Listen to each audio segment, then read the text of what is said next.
All right, welcome back. Sports Show YouTube. We're going to check out some NFL Primetime 2005 season, Week 6. And we did NFL Primetime's last episode if you want to check that out. As well as, I forgot what week it was, but sometime at point in the 2000 season. But like I said, we're going to be doing 2005 Week 6 Primetime. Let's go. Week 6 in the National Football League. We've got some great finishes today. Keyshawn and the boys battle the G-Men. They go OT. No Big Ben, big problem for Pittsburgh. OT spelled Jags. All Broncos early in Denver. Can Brady lead a comeback for the Pats? Ricky's back, but a Bucks back not named Cadillac steals the show. Bad week for Culpepper and the Vikings, only gets worse in Chicago. And Vic banged up early against the Saints. A wild fourth quarter decides that one. All that and more on NFL Primetime.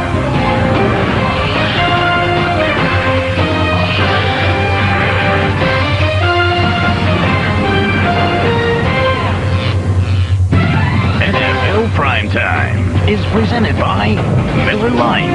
Primetime is Miller time. And now, here's your host, Chris Berman.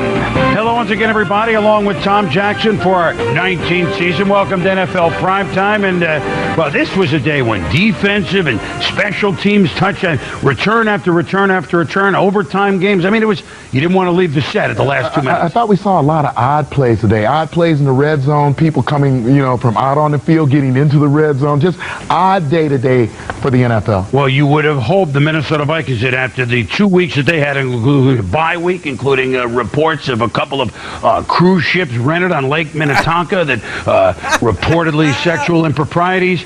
Holy shit, I forgot about that. Oh my God, the cruise boat. But the Milwaukee Vikings, what they call that? The, not the party bus. What the hell was that called? The party boat? I forgot, I had a name. Holy shit, yeah, Mike Tice, the old head coach of the Vikings, Randy Moss, I think, Burleson, Culpepper, I can't remember the other players that were involved, having themselves a sex party on a boat out there. That's funny as hell. I forgot all about that. You would think that their sanctuary would be a football game in the division against the Bears. Not the case. Here we go. It was just 2 weeks that could not have gotten any worse, except it did. Former Bear Paul Edinger, what? Caused Brad Johnson to throw an incomplete pass. Mike Tice just could only scratch his head. Kyle Orton to Desmond Clark a couple of times. How about the play that Clark makes to hit? Holy shit, sorry to pause this early, guys. Kyle Orton, my God. Kyle Orton played quarterback at Purdue. Took the Bears to a Super Bowl. They didn't know. I take that back. I think that was Rich Grossman from Florida. Took the Bears to a Super Bowl. Where the hell did Kyle Orton play after the Chicago Bears? Top of my head, I want to say Denver. I think he was on the Denver Broncos. After that, the fuck knows. He's probably working at SeaWorld or some shit. The pylon's on. Yeah, and we're going to get a great look at it. This is a sideline camera. The angle is right down the goal line, and you see him do a great job, Clark does, of getting that ball across the plane of the goal line for a touchdown. Did we say that it was a bad day? Look at Edinger here, try to set sail here on a second field goal attempt, but this time blocked by Alfonso Boone. The Bears had beaten the Vikings at the Bears' home stadium. Remember, they played 1 year in Illinois 4 straight times. Then, Charles Tillman intercepts Culpepper's pass and returns it 55 yards all the way to the 3. Sets up another Orton to Clark touchdown. Believe me, the Bears weren't throwing for a lot of yards, but given that, it's now 14-3. Thomas Jones came in iffy, left. No question here. He had 2 touchdown runs, 21-3. Dub Bears. 4.5 minutes to go in the game. 4th and 9 Vikes. One last shot. No last shots. The anchor dragging Culpepper at the 1. They turn the ball over on downs. Bears score again. I love the little boat references that Berman's throwing in here. Anchor dragging. What was the other one he said? I can't remember the top of my head. Oh, the anchor. Something like that. That shit's funny as hell. No, sail. He said didn't have any sail. That is funny. Some of the little party boat references dropped there by Berman. 28-3 and the Chicago Bears. They're 2-3 for Minnesota. 3 more turnovers. Actually, the Bears, I mean, they got under 200 yards. They turn the ball over 3 times, but they win by 25 points against a Viking team clearly reeling. The coach knows it. If I was to say it didn't at all, I'd probably be lying to you, and I don't think any of the local guys would tell you that I've lied. Hopefully they won't tell you that. I don't know. I'm not a psychologist. I can't tell you how much. No, look, it doesn't play a role in dropping footballs and jumping off sides. You know, a great coach that I admire, Bill Parcells, says, I'll take all the penalties except for the offsides. Those are on the players, and I agree with that. That's a lack of focus and concentration. I guess the good news, if there is any for the Vikings, is we're mid-October. The season goes to January. Time. But it's going to get worse before it gets better, I'm afraid. Yeah, I thought that Coach Tice used the exact right word. You can't account for the drop balls and the missed opportunities by the quarterback or defenses not making plays. But football is a game of focus, and you certainly knew that this past week, this team, the Vikings, were going to have a very hard time focusing on the task at hand. This is what I expected fully in terms of the way that they were going to play. I think now the dynamic becomes, do they get a break when they go home? I don't think so. I think that the focus now is going to be whatever's going on with the Hennepin County Sheriff's Office and the league, and all of those things will have to be dealt with by this football team rather than thinking about what you're going to do on the field. They're going to have to dig pretty deep. However, the Bears at 2-3 moved into first place in the NFC North Division, and idle Green Bay at 1-4 now is just one game out, only in the North. When we return, the Patriots and Broncos, what a game this turned out to be. It looked like an early blowout. Giants and Cowboys go extra. Turned out to be a defensive struggle after all. Surprise. NFL Primetime, presented by Miller Lite. Great tasting, less filling. Miller, good call. And in part by Chevy, the new Chevrolets, an American revolution. And NikeGridiron.com. Welcome back to NFL Primetime, presented by Miller Lite. The Cincinnati Bengals finally lost a game. That's right, they finally lost a game last week. Carson Palmer in Tennessee. They have struggled the last 5 years against the Titans. Here's Carson, complete to Kevin Walter, then Palmer to Chris Perry. And the Bengals were down early big. Now they trail at 10-7. Holy shit, Chris Prairie out of Michigan. I forgot he got drafted by Cincinnati. I don't think he played for anybody else besides Cincinnati. Kind of underwhelming NFL career. Had a hell of a college career at Michigan. I think he had like 51 carries or something ridiculous like that against Michigan State in 2004, 2005, something like that. Tennessee 9 for 9 that drive for Carson Palmer. Tennessee leading 17-10, the youngest team in the league.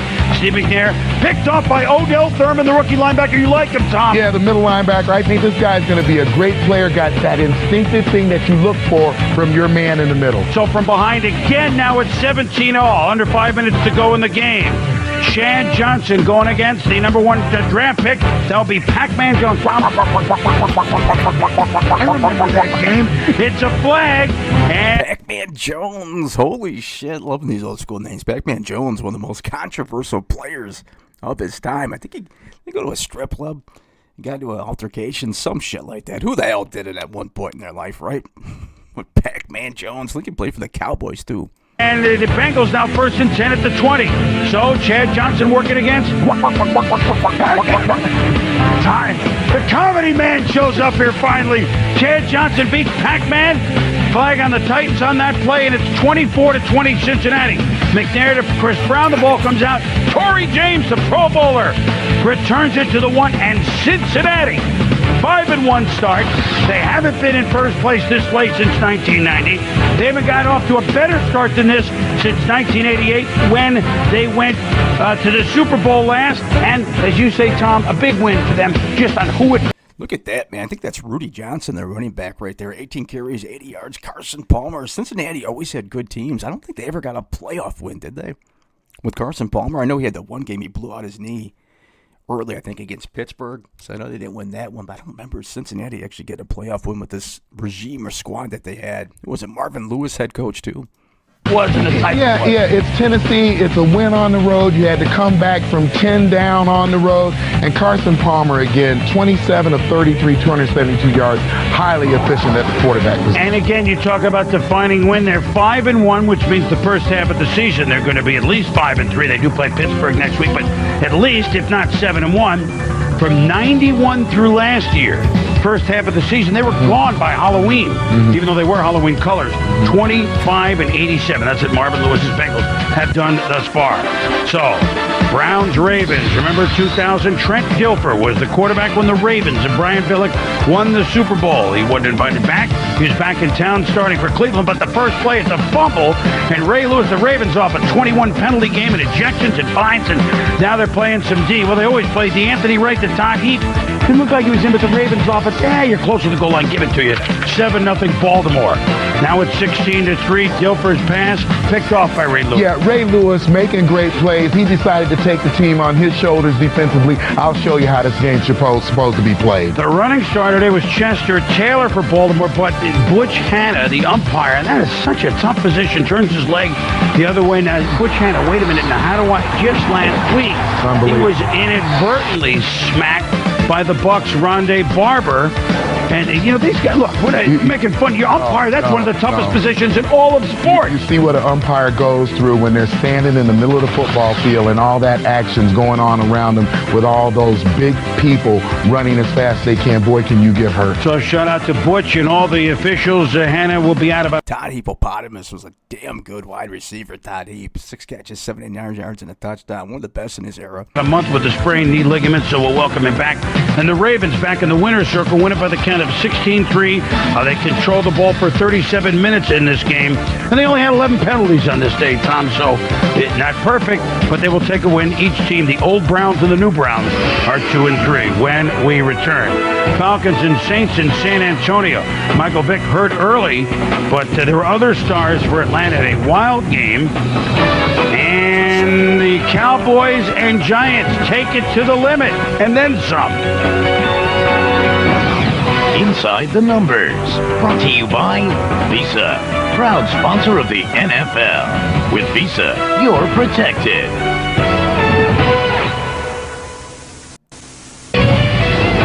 The Fantasy Ticker, brought to you by Chevy, the new Chevrolets, an American Revolution.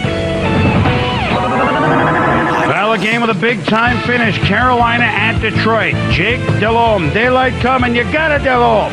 Rod Gardner, touchdown. Panthers, 7-0. So let's see. Delhomme has thrown one for his team, Carolina, but now it's time to throw one for the Lions. He tosses it. It's picked up by Boss Bailey. Healthy, back, and the boss in charge. Thunder Road for the Boss Bailey with the pick 6 right there. Brother of Champ Bailey. There always was a rumor that the Lions were going to trade for Champ Bailey. Never ended up happening. As a matter of fact, I think when he got traded, he went from the Redskins to the Broncos. Never went to Detroit. I think they got Dre Bly at this point, right? Lions should have Dre Bly on defense. The boss, and we're tired at 7. Moments later, next play from scrimmage, Carolina. Delhomme says, wait a minute. Daylight come, and you got it, Delhomme. My team, Steve Smith, gone. No one's going to catch him. Could go all the way. Every Lion, including Alex Karras, tried to chase him. Couldn't get him, Tom. And this is what speed can do for you. Watch where Steve Smith catches this ball in between 4 defenders, makes that break through the gap, and he has got to be one of the 2 or 3 fastest guys in the NFL. He runs away from everybody in this league. What a season he's having. But then, now 2 for the Panthers, 1 for the Lions. No! Overthrown and picked up by Kenoy Kennedy. And he could go all the way. So Delhomme, 2 Panthers, 2 Lions. Kennedy played for the Broncos before he went to Lions at free safety. He's within 6 minutes in the second quarter. And again, we're tied at 14. Now, the Lions have led it 20-14 after Mike Minter made a big play, hauling down Pollard at the 5 and keeping it to a field goal, not a touchdown. Delhomme scrambles and is nailed by Kenoy Kennedy. The good news is he's going to be all right, but he'd leave the game. Yeah, 15-yard penalty on Kenoy Kennedy and probably a letter coming from the league office with a fine attached. So Chris Winkie, who hasn't played since 2002, to Ricky Prohl. Shampoos it for 18 yards. Then 2nd and 10 from the 18. Prohl, how many times have we seen him catch big balls late in the game? Prohl Yes, down to the 3. 3rd and goal. Detroit's defense trying to dig in. They made a big goal line stand earlier, but Troll catches a touchdown. They go ahead 21-21. Chris Winkie, the 30-year-old rookie, played for Florida State in his late 20s, won a national championship at Peter Warwick, taking down the Lions. Winky Dinky does it. Then R.W. McQuarters, can they get a big kickoff return? Yes, they can. McQuarters, what a clutch return to the 49, but incomplete, and then Joey Harrington, incomplete. Carolina took 3 timeouts when Detroit had the ball with about 3:40 to go. They stopped, and they got the ball back. And so the... Check out some of these numbers. Look at Marcus Pollard, former Colt tight end, 3 catches, 105. Joey, 17-28, 201 interception. Kevin Jones, a really good running back, 12 carries, 21 yards. And look at Stephen Davis, 13 carries, 21 yards. Man, these Lion teams are so brutal. Especially Joey Harrington. I can't even watch this shit. The inability to pick up a first down then, and any type of first down to give Hansen a shot, is the reason why Carolina was a winner, and why Detroit was a loser. Carolina 4-2, Tom. Winky, what a clutch performance by him. Giants, Cowboys. The extra prime cut. You know what? This is an all-you-can-eat night here at NFL Primetime. Eat all the prime cut you can. The Cowboys. It's Drew Bledsoe and Keyshawn Johnson in a big win last week against Philadelphia. They had words because of a fumble. It's a fumble again. Nick Bryson for the German picks it up. Yeah, but Keyshawn, you can see nobody more frustrated than him over the fact that he fumbled the ball again, and he would make up for it sometime during this game. First, quote, big game for Eli, and we say that because, look, the whole division is over 500. Eli Manning pressured, though, here, unable to avoid the blitz, and then Manning and Plexico Burris, miscommunication. Anthony Henry with a pick at the goal line for Dallas. First pick in the last 125 passes, Eli Manning. Yeah, and we showed you the pressure, then we showed you the pass. You can see how that pressure forces the quarterback to not put the ball exactly where he wants. Here again, the pressure coming from the bottom of the screen, overthrown Jeremy Shockey. 7 of 19 for 55 through the first 3 quarters for Manning, but, well, not yet. It was a turnover-filled game. Each team made 4. Burris catches this. Now he's going to fumble. Recovered by... Mexico Burris, what was he, like 6'7", 6'8", something ridiculous like that. The wide receiver from Michigan State.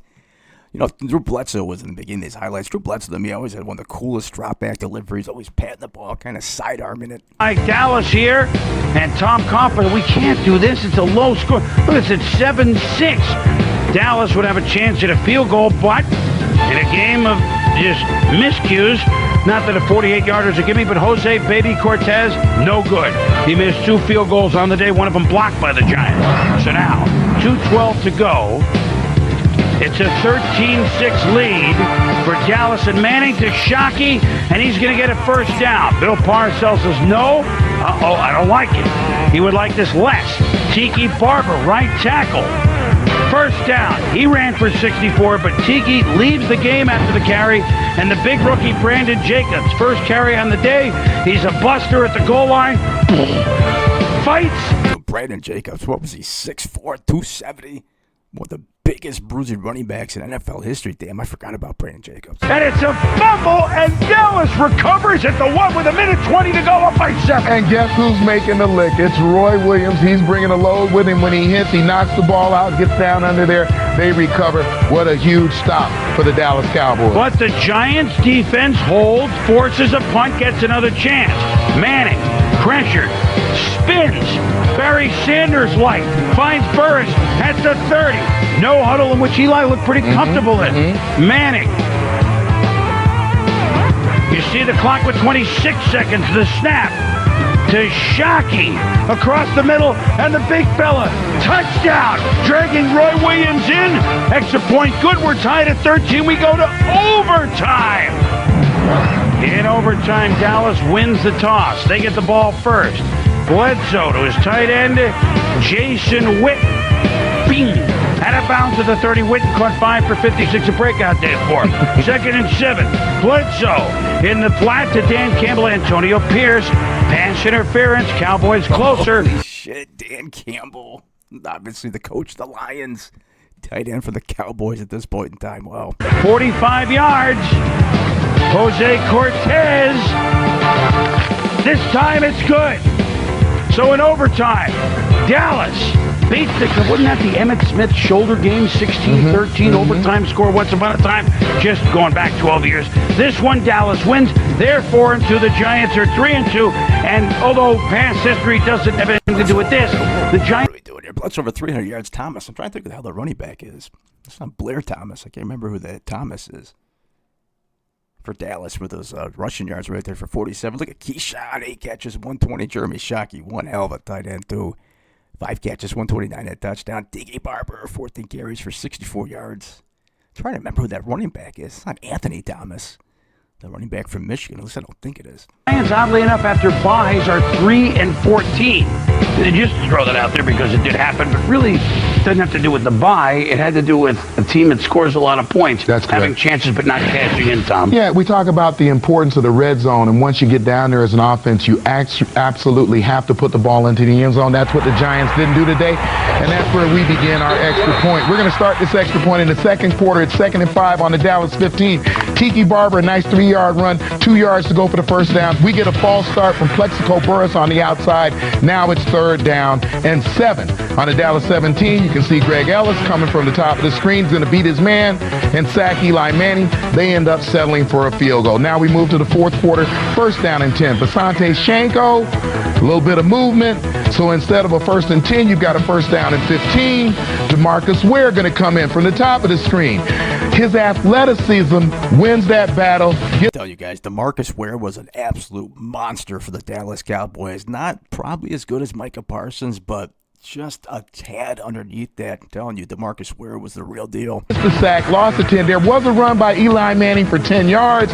We're not going to show you that, but the next play, Leroy Glover around David Deal. Ball picked up by Greg Ellis. Couple of opportunities for them to score as many as 14 points. They walk away with 3, and there was another pick thrown by Eli down in the red zone. So they had the opportunities to get the points on the board. Great job by the Dallas defense and a little misfiring by the Giants offense. Sloppy game. As we said, both teams with 4 turnovers. Dallas with the ball at 40 plus minutes. 41 minutes. Again. So give Giants D some credit in giving up only 16 points with all the... Coach Parcells football, you don't have enough time to win the game. That's right. Hey, with Philly off, they were the team off. All of a sudden, this division wide open, and I think 6 weeks ago we wouldn't have thought that. A lot of people have thought, okay, the other teams are fighting for maybe a wild card spot when we return on NFL Primetime. Dolphins and Bucks fighting for supremacy of Southern Florida. And Tampa Bay without their star running back. And Miami with their new one. Jags and Steelers work overtime. Visa Skycam getting you set for Sunday Night Football in Seattle. Is this the game for Houston? Houston at Seattle on Sunday Night Football, bottom of the hour. It's time now for your chance to win one of 100 Philips HD TVs with DirecTV service for a year. Log on to 100yardblitz.com to enter. The code word is Puget Sound. For the first time this year, New Orleans got to play in the same stadium twice. Michael Vick back in the lineup for Atlanta as the Saints were in San Antonio. Vick, this is what he does, avoiding the sack. Whoop! And he scrambles left, and hit by Fred Thomas, injured on the play.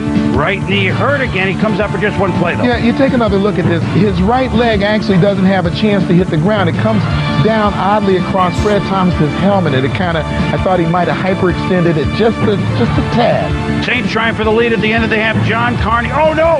It's Sheila McCray. Demario Williams totally demoralizes the Saints. It's a touchdown, Atlanta. Like we saw in the college game yesterday, the Big Ten. Demario Williams, touchdown, Falcons lead 17-10. 3rd and 10 Falcons, early 4th. Vick scrambling at 17 all game. He's going to dive forward for a first down. It's 1st and 10. Later in the drive, he's going to hit Justin Griffith for a touchdown. Now it's 24-17 Atlanta. Aaron Brooks to Dante Stallworth for a 27-yard touchdown. Penalty Atlanta, we're tied at 24. Dante Stallworth out of Tennessee, right? I think he went to Tennessee. A blazing wide receiver. Dante Stallworth had some wheels on him. Keith Brooking makes a key interception for Atlanta. Now they're in business. And how about Warwick Dunn On 1st and 20, he ran for 100. Those are impressive yards. He's amazing because he's not only a good outside runner, he's just as good inside as well, Boom. 31-24, Aaron Brooks to Devery Henderson for a touchdown. 51 seconds left in the game. We're tied at 31. And so the sellout crowd trying to help the Saints in the Alamo Dome, but Vic says it's my game. Over to Algie Crumpler, the tight end, 1st and 10. Tick, tick, tick, tick, tick, tick, tick. 14 seconds left, 3rd and 2. Vic, play action, gets the first down and out of bounds. 1st and 10 Atlanta, 6 seconds to go. They already have a penalty to move it up to a 41-yard attempt. Todd Peterson, no good! And the Saints are going to force over to go, wait a minute. In true New Orleans fashion, penalty called on Tony Bryant. Yeah, watch Tony Bryant here. He's going to pull the end down, try to create a seam between the end and the wing. A lot of people do it, and it's the one call that the referees are looking for on an important kick at the end of a game. And so now it's a 36-yard attempt for Peterson. It's good. Jim, after all they've been through, the Saints have to endure that one. You can see what Jim Haslett thinks about it. Jim Haslett's a little fired up right there. Damn, that sucks right there. Stopping the field goal in overtime, only get a penalty. My God. Look at Aaron Brooks, though. 23 of 33, 259, 2 touchdowns. I thought they had Deuce McAllister at running back. Maybe not at this point in time. I thought they had Deuce, though. Deuce obviously not in there. Work done. 22 carries, 100 yards. Michael Vick, man, was he unbelievable to watch. Just 112 yards passing. They don't have his rushing numbers on there, but I'm sure it was pretty good. Again, there was a penalty in play before that with too many men on the field, so they kept inching closer till Peterson made it. And so Atlanta, losers late last week to New England, they win. They're up to 4-2, despite the fact that New Orleans outgained them 456 to 266 in this game. Yeah, but I thought the key, obviously, Michael Vick and what he does, but look at the numbers on Dunn. The 22 carries, 100 yards, as consistent as any back in this league if you give him the carries. Well, and two teams that like to slug it out on the ground, although missing some of their key players, and that would be the Pittsburgh Steelers and the Jacksonville Jaguars. When they're in the same division, this was quite a rivalry. They played a great game on Sunday night a year ago, won at the end by Pittsburgh 17-16, our second prime cut. And, of course, the Steelers in this game at home going up without Ben Roethlisberger. We saw him hurt. He was the third quarterback that they hurt in the last minute of that Monday night win for the Steelers against San Diego. So Tommy Maddox is the starter, and what a difference this made right away. Mike Peterson picks it off, setting up a Jacksonville touchdown. We're tied at 7 in the second quarter, and here's a way to do it. Return a punt. Roethlisberger looks, then Maddox looks. Antoine Randall L. It looks like there's no room on the near sideline, but look, Tom, there's the seam. A seal here, and the punter, whoop, whoop, whoop, whoop. I don't think so. Gone. Antoine Randall L. 72 yards. Antoine Randall L. could do it all. Oh, man, he was a quarterback in Indiana. They'd use him a lot. I kind of like they use Cordell Stewart, but pretty much a wide receiver, but they put him in a quarterback a few times, and punt return, obviously. Hansen did the triple Salchow, trying to tackle him, I guess. It's 14-10 Pittsburgh. Byron Leftwich to Matt Jones. The rookie, one-time quarterback, one-handed. You know, they talk about Matt Jones making a catch like this every day in practice. Matt Jones, another one, quarterback at Arkansas. I think he was a tight end / wide receiver. Played a little bit of quarterback, kind of like Hill's used out with the Saints right now. The great one-handed catch, tap the feet in. Doesn't look like a former quarterback. He's a present wide receiver now. Jeff Reed has a field goal earlier, but his 46-yarder with under 4 minutes to go to take the lead. No good. No good. And so we remain tied. Jack Del Rio thrilled. Jaguars facing 3rd and 16. Leftwich. And you know him late. He's pulled us out so many times. He gets leveled, Tom, and a flag, Pittsburgh. If you hit the quarterback in the head, you're going to get the flag. They'll call it, even if it's inadvertent. If you get it like that, like Aaron Smith just did, you're going to get the call. So now Jacksonville gets a break. 1:46 to go, 3rd and 10. Leftwich to Jones, fighting for the first down. 2 plays later at 32 seconds to go. Leftwich.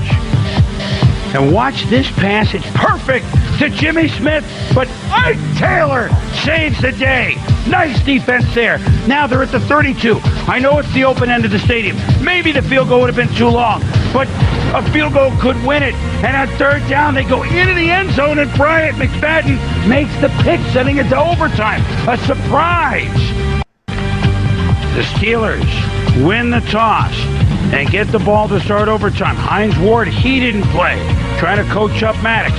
They need a big return. This time it's Quincy Morgan, number 11.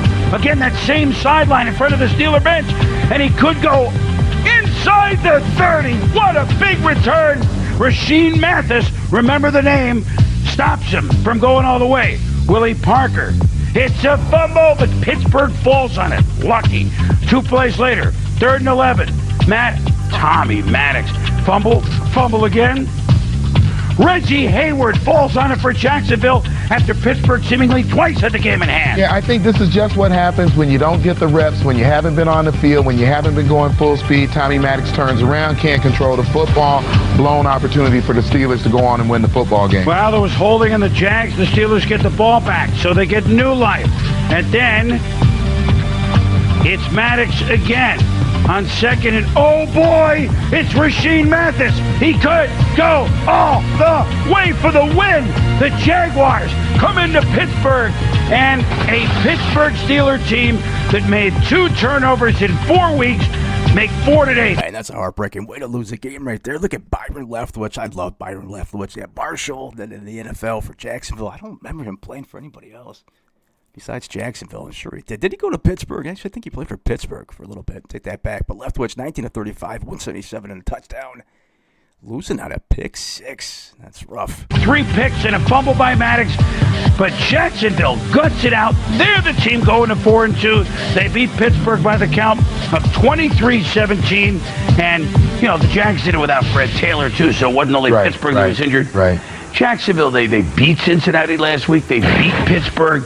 They're a gutty team. Pittsburgh could not run on Jacksonville, even when they tried to move Parker outside. So very impressive for Jacksonville. The 2 big guys inside, Stroud and Henderson, are as good as it gets. And everybody, I think, on that team defensively plays off of them. They stop the interior run. But when you look at the Steelers, Hines Ward out, Big Ben out, now you're looking at a showdown with the Cincinnati Bengals. And I know that, as we heard Steve Young say this morning on Countdown, Ben Roethlisberger probably at least a 2 to 4 week injury. Do we have to hasten his healing process now? They're getting ready to play a Bengals team that's alone in first place. I think you've got to get him in. We presume Hines Ward will be back in the lineup, but what a huge matchup we have now. Hines Ward, one of the best wide receivers of all time in Pittsburgh history, and that's saying a lot because of the talent they've had out there with Lynn Swann.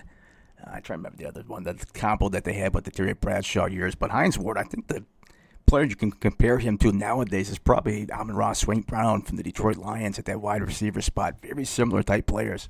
in that division. Well, with Cincinnati in first place, and what you see is, okay, Roethlisberger, right? These lumbering guys just managed to get. Yeah, we talk about him managing the game. No. He actually does more than manage a football game. Honestly, yeah, he wins every one of them. He's won every game he's played. Other than New England Patriots. That's right. I mean, he wins every one of them. And we should give a high praise to Paul Spicer, defensive lineman, and our condolences. He lost his brother this week in a shooting.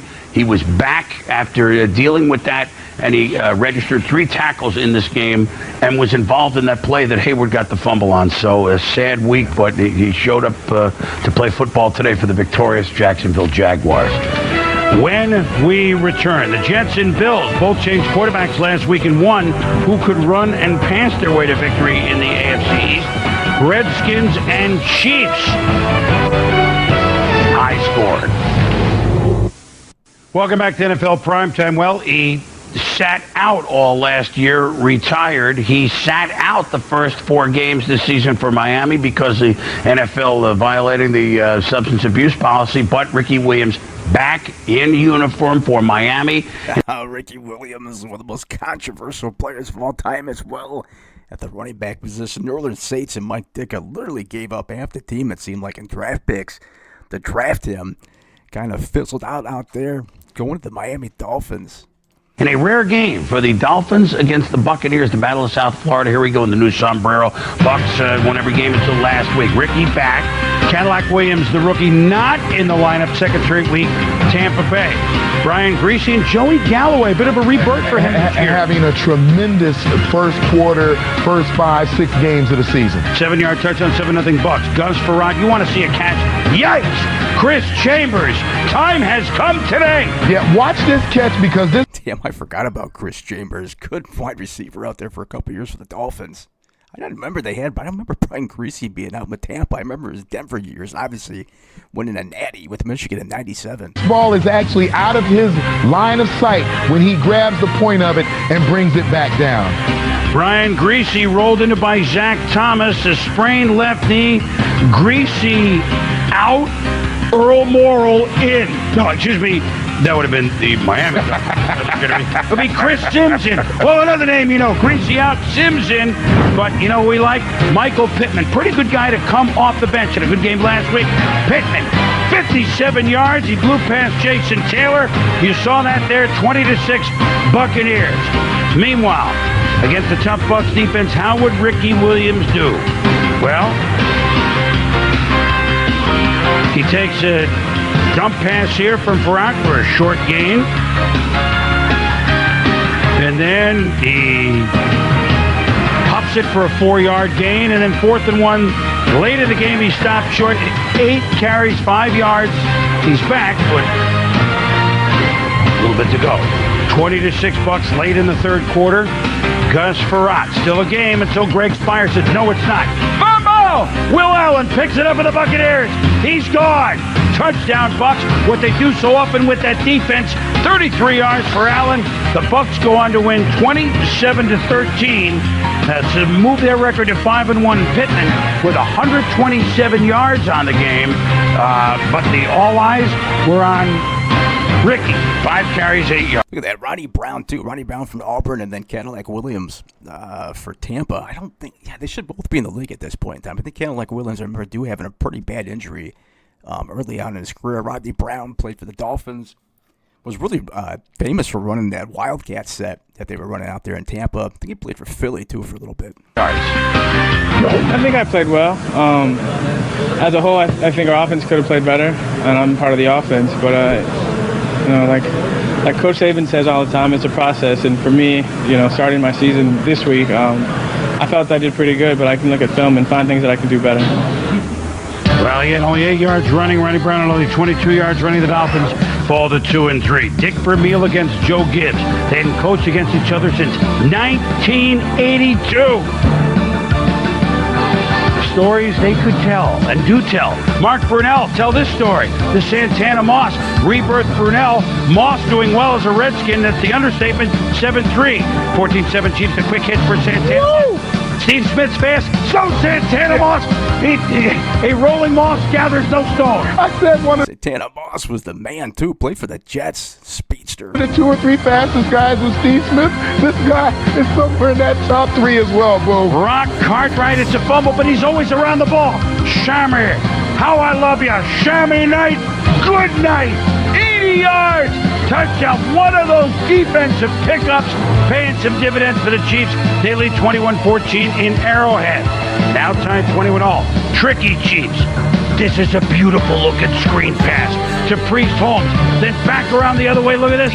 Redskins falling left, right. Then watch him tightrope inside the 20. The 50. Wow, what a play by Priest Holmes. He couldn't find running room, but he found Priest Holmes, man, out of Texas. They had 2 really good backs in the basically back-to-back, Priest Holmes, and then they switched over to Larry Johnson a little bit after this. Or was it the other way around? I don't know if Priest Holmes was after Larry Johnson or whatever the hell, but 2 back-to-back running backs through the years for the Chiefs. Leaving room today. Celebrating with family. Meanwhile, Jared Allen, defensive end, 9 sacks as a rookie last year, Tom. Yeah, he worked from the right side of the line. He worked from the left side of the line. He had success everywhere you put him. Look at him. Work the double team, knock both guys out of the way, and go and get the quarterback. Dude, I remember Jared Allen, when he's on the Minnesota Vikings, there was a game against the Lions. Actually, it was the play that Dan Orlowski ran out of bounds on the safety. Backus, the Lions left tackle, wanted nothing to do with Jared Allen. Every snap, I swear he was jumping off sides because he knows he was getting that pass rush from Jared Allen. Boom. Another sack. He had 6 tackles, 3 sacks, 2 fumbles forced. I'd say that's a good game. But for the Redskins, they hang around, don't they? Minute 22 to go down, 28-21. Brunell to James Thrash. 19 yards. 59 seconds to go, 3rd and 10. Former Patriot David Patton Martin gets the ball 15 yards to the Kansas City 33. Fourth down after 3 incompletions. Brunell, Santana Moss, but that ball was there. Sammy Knight right there, though, Tom. Knocks it down.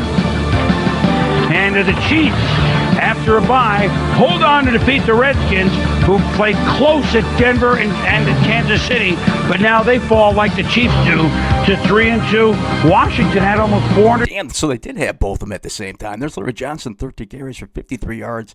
Priest Home, 14 carries for 18. He had 5 catches for 100.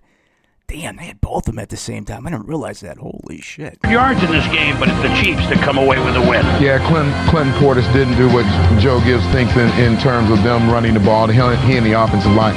But look at Santana Moss and the kind of year that he's having, even in a losing effort. Look at Priest, 100 yards receiving, 18 rushing. Yes, it was an odd day in the NFL. We said that at the top of the show. Skins had 3 fumbles. That did not help when we return. Patriots and Broncos. Broncos run out to a huge lead. Could they hold on against the chance? Elsewhere in the AFCs, the Jets and Bills in a late kick in Buffalo. Sunday Night Football. Sean Alexander and the Seattle Seahawks. First place Seahawks. Sean Alexander at Alabama won an MVP too. I think the year they got the Super Bowl in 05-06. On Houston at the bottom of the hour. Sean Alexander in Kentucky as a youngster. Was the high school player of the year in 97. As a senior, he ran for 3,100 yards and 54 touchdowns. All told, 5th all-time on the Prep National Career Record List. 110 TDs, 6,600 yards. He's still doing it today. Primetime Flashback. Brought to you by NikeGridiron.com. You are watching NFL Primetime. Presented by Miller Lite. Jets, Bills, you had a feeling this would be tight in Orchard Park, New York. Vinny Testaverde, his second game starting since coming out of, well, not retirement, but sort of certainly being inactive. And Willis McGahee, was he active? 23 yards for Buffalo. Shh, don't tell anyone. Kelly Holcomb starting again. To Jonathan Smith on the right side. Second effort, Smith. Nice play, 7-0 Buffalo. Now we move ahead third quarter at 17-10. Bills. Jets on their own 39. Curtis, my favorite Martin. Doesn't look that hurt here, Tom. He had 148. Curtis Martin's one of those under-the-radar dudes. Even his whole career, you didn't realize the numbers. He was piling up consistently with the Patriots. And then out here with the Jets, Willie McGahee, that devastating injury he had against Ohio State in the national championship game, obviously affected his draft status. I'm pretty sure the Lions would have took him with that second pick. Instead took Charlie Rogers, but McGahee, that injury to his knee really derailed his career. He was a monster at Miami. Still put up numbers in the NFL early in his career for Buffalo. I think he played for Baltimore too later on in his career, if I'm not mistaken. We have not seen that Curtis Martin this year, but what a plus that would be for Coach Herm Edwards. Well, when you get the running, you can play action. Testaverde looking for Chris Baker, but Angelo Crowell, who's playing in place of Spikes, the injured Takeo Spikes, makes the play. Now McGahee scores a touchdown. Willis had 143 yards today on 29 carries, 24-10 Bills. Holcomb, late third. Mark Brown, Jets defense doing it again. Down to the 1. Can the Jets make a comeback? Remember when Bollinger played 2 weeks ago? They couldn't punch it in from the 1 after a pick. Vinny, what a great all-time rusher. And Vinny in the end zone, 24-17. Jets now down 27-17 with 5 minutes to go. Ahoo! Werewolves of London. Fletcher, that is, pounces on the ball. Jets had 3 turnovers, and so the big running backs running for over 140, but neither Testaverde, only 12 and 20. Look at here, Bolds over here, 7 catches, 63 yards. He was a good wide receiver. McGahee, 143. Curtis Martin, 148. Good old Vinny Testaverde out here. 6. And the winner of this game, Buffalo, finds themselves, if the Patriots would lose, in first place at 3-3 in the AFC East. That Doesn't look like it has in other years, Tom. Yeah, I just thought that the best thing is the Bills have found in Kelly Holcomb a guy who presents a passing game that you have to respect. That helps Willis McGahee do what he needs to do, 29 for 143. Makes him a different football team. Opens up things for Moles as well. Talk about a guy you have to respect. How about LaDainian Tomlinson? San Diego Chargers off a tough Monday night loss, but one place he has just rolled is in Oakland.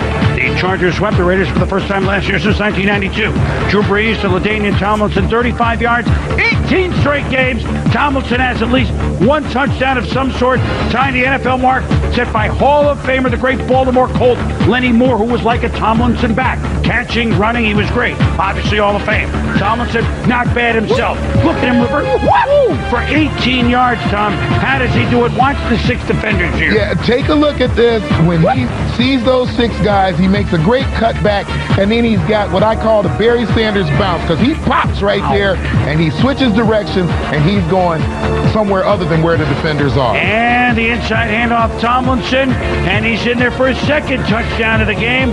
14-0 San Diego. Kerry Collins trying to rally the Raiders off a bye week. To Randy Moss, double teamed, hit, doesn't get up, injured groin on the play. We wouldn't. Yeah, Moss really not having good numbers out there for the Raiders. I think he was only there for 1 year for the Patriots. Thankfully, came and saved them. See him. Now, here it is again. And Moss going to try and go high, but the Chargers are right there to him. Now, 2 years ago in the stadium, Tomlinson threw a touchdown to Drew Brees. LaDainian, he's going to do it again. This time to Justin Peele. So first half, 97 yards rushing, a touchdown rushing, a touchdown receiving, a touchdown throwing. Do you get the picture? He's pretty good. He's real good. And the Chargers, in a much-needed win, they even their mark at 3-3. Yeah, look, LaDainian Tomlinson threw for a touchdown, caught a touchdown, and ran in a touchdown, put 140 up on the ground, too. Damn. As they beat, there it is, 27-14. LT ends up with 140 yards rushing, and the Raiders, they're 1-4. The Denver Broncos are a hot team in football after an opening day loss, Tom. They won 4 in a row, and it seems like New England goes out there all the time. 4 times the last 6 years, they're into the Mile High City. The Patriots, off a big win last week against Atlanta, could they look for some more magic? And here we go. It always did seem like the Patriots played in Denver almost every single year. In Denver. Mike Shanahan and the Broncos. I love the NFL primetime music, especially this one. This was the song that had it going on right here. Corey Dillon did not see any action, so Seymour, Dillon, lots of injuries. Jake Plummer says, hey, nailed by Asante Samuel's Jeb Putzer. Yeah, that's a cover 2 where the corner's standing on the line of scrimmage. He doesn't come out. The quarterback doesn't see him, and you're actually led into that hit. That's unfortunate for the tight end. He would return, though, Tom. Plummer, hey, had a steady game. He played certainly for 3 quarters to Rod Smith, the veteran, still getting it done, 72 yards. 2 plays later, Tatum Bell had a few big games here, Tom, last few weeks. 3-yard touchdown, 7-3 Denver. Then Denver does a little play action. Plummer shows run, rolls, buys time. Ashley Lilly from Hawaii. Aloha, 55 yards, burns Dwayne Starks. So Denver in business again on the long pass. Then New England depleted back there. Plummer, Smith in the shadows, 91-yard drive, 14-3 Bronx. Even the guys that live in Denver need oxygen. So you gotta get over it. Broncos at the ball to 21. Plummer to Tatum Bell. Ding dong. 68 yards right up the middle, down to the 11, leads to a Plummer to Kyle Johnson touchdown. Crowd is on, 21-3 Broncos. Plummer, time, nice, to Rod Smith. That looks so good when it runs like that. 4 plays later, 3rd and 1 at the 2. Mike Anderson, 28-3, party on in Denver. But the Patriots, Field goal. Now touchdown. 28-13. Brady. The screen to Patrick pass. The bang with the interference up front. Remember Daniel Graham last week? They might. Patriot teams are so good at dinking and dumping, running the wide receiver screens. Their running backs had so many good hands out there. Remember James White? James White was just a beast out of the backfield receiving. Be one of the best screen teams in the history of this league. 28-20 after, well, here it is, Brady. Play action to David Givens. Whoop. Well, they ruled he was pushed out. So, yeah, touchdown.